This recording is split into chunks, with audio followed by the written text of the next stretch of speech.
I think I assumed a lot of our audience and many of our audience may very well completely understand data modeling. Yeah. But from your perspective, what is the primary goal of data modeling? What is it, obviously at a high level? And then is there some good and bad from it that can come of it that you've seen, advantages, disadvantages in using it?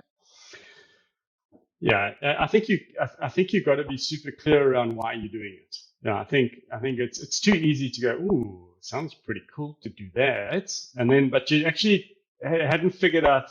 Yeah, everyone's talking about that. Let's do that, and enough conferences have I attended where I've listened to think that sounds so sexy, but so what? Like, so honestly, how do I take that, which sounds so super cool, and how do I apply it? That's going to change my number. It's going to change an outcome for me, that we're more successful as a business. And so I think from my perspective, we've got to be super pragmatic about these things. Like, what is it that we're looking to achieve in business terms, not in data terms?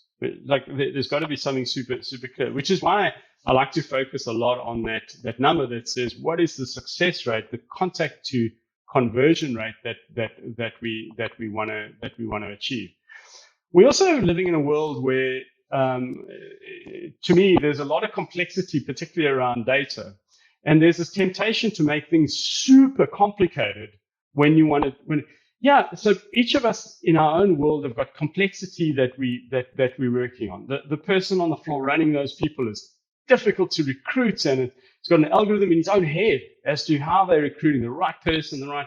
Now, I don't need to know all of that to get to be able to do my work. In my world is also can be quite complicated, but I don't want to bleed our world into yours. I would much rather say, hey, tell us who you want to phone, tell us some of the experience. Let's make it, let's really make this as easy as we can without trying to make it so difficult for everyone to work together.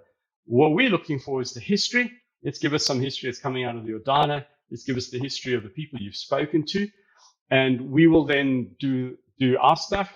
And there's some complexity on our end. And the way in which we're exposing that back is a simple file. It's simply to say, here is, and it could be an API or it could be, but at the end of the day, let's not make it so difficult to get stuff done that actually at the end of the day, it's too complicated, too difficult to get people to understand. I think through the years, data scientists and guys make this very complicated, right? And there is complicated stuff in the middle of all of that. But it's too easy to get lost as a guy trying to run a business and trying to say, oh, I've got to feel like I've got to use AI, or in our case, machine learning, to be able to apply this stuff. Let's rather focus on that outcome, and let me focus on that part of trying to match these people up without having to move through all the moving parts.